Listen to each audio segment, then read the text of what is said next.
Olá, querido aluno CBEL.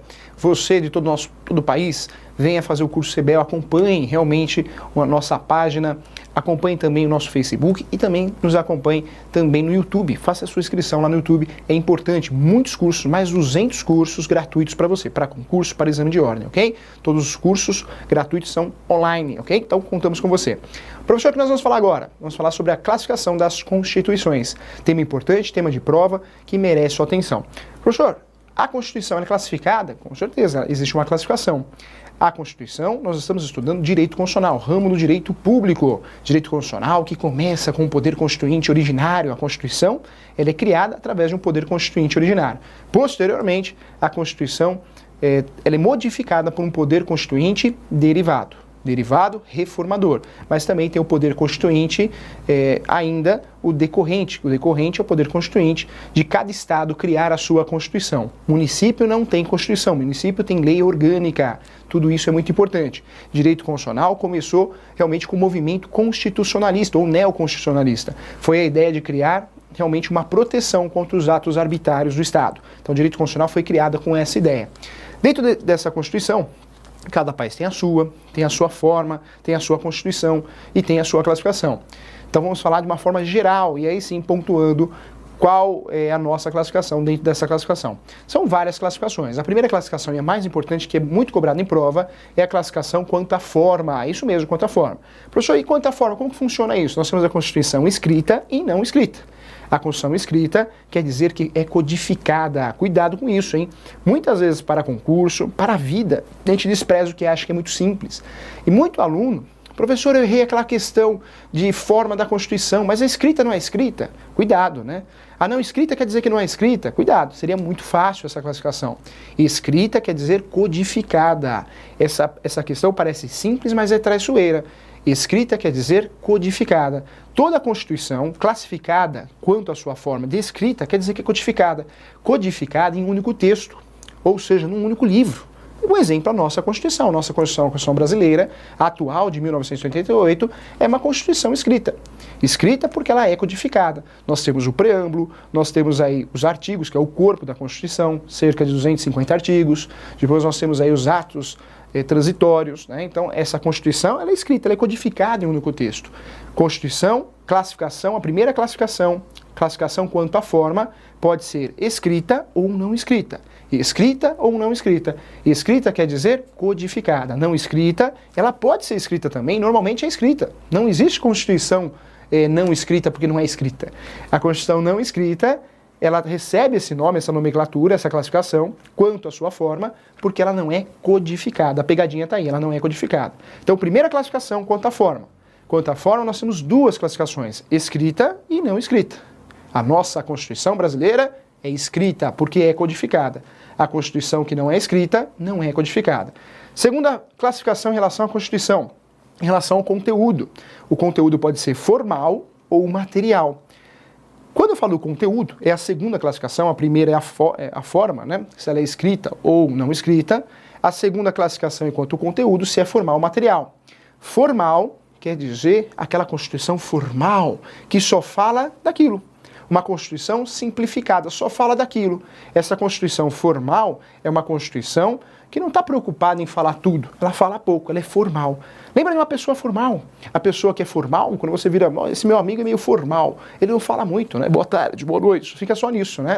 Ele não fala muito, não se abre muito. A Constituição formal é isso. Ela é objetiva, ela fala só daquilo, do que ela acha importante. Ela é extremamente formal. A segunda classificação, dentro da segunda classificação, que é em relação ao conteúdo, então tem a formal e tem a material.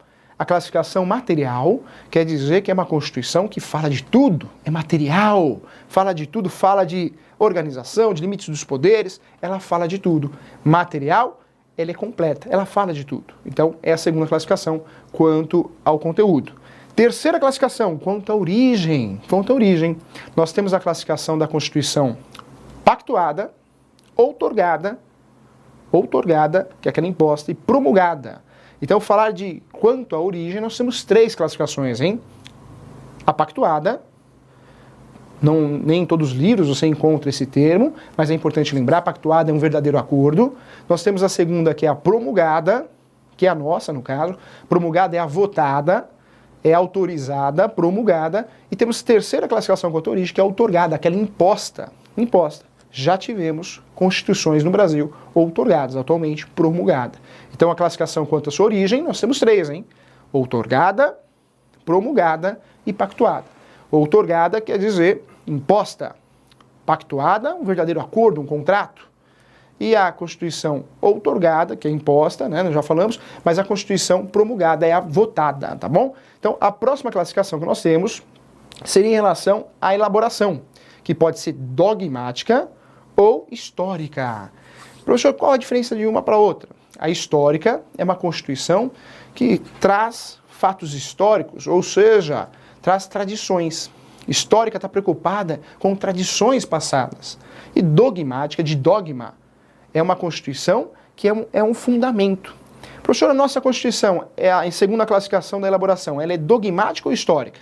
A nossa Constituição, a Constituição brasileira, ela é dogmática. Por quê? A nossa Constituição é um dogma para todos nós.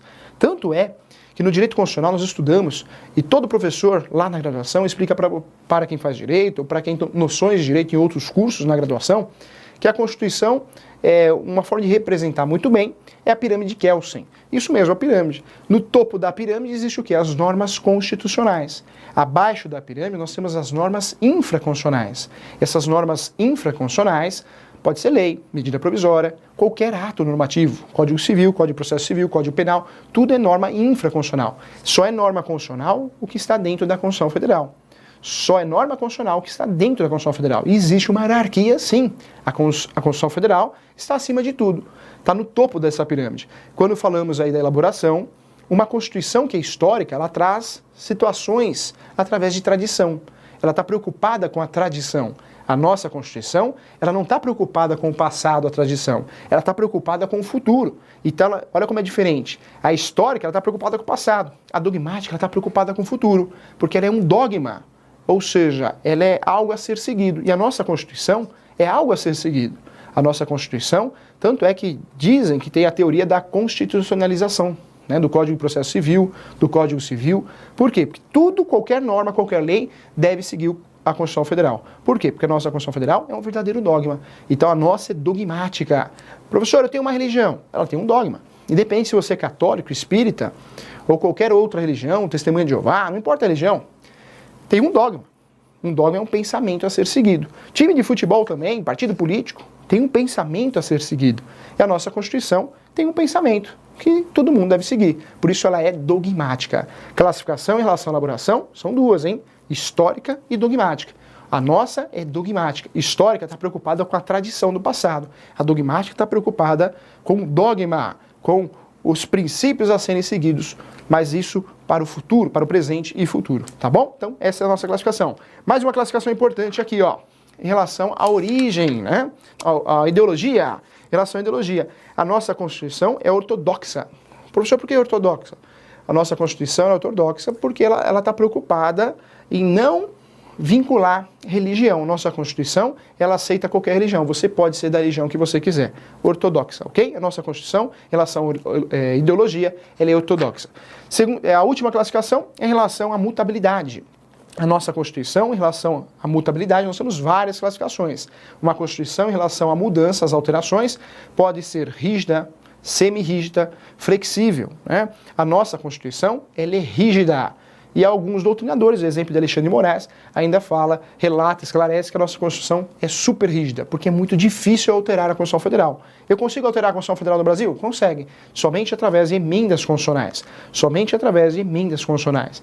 Então, a Constituição Federal, ela pode ser alterada no Brasil? Pode, através de emendas constitucionais. É a única forma. Artigo 60 da Constituição Federal. Ok? Essas são as dicas do professor. Espero você em outra aula.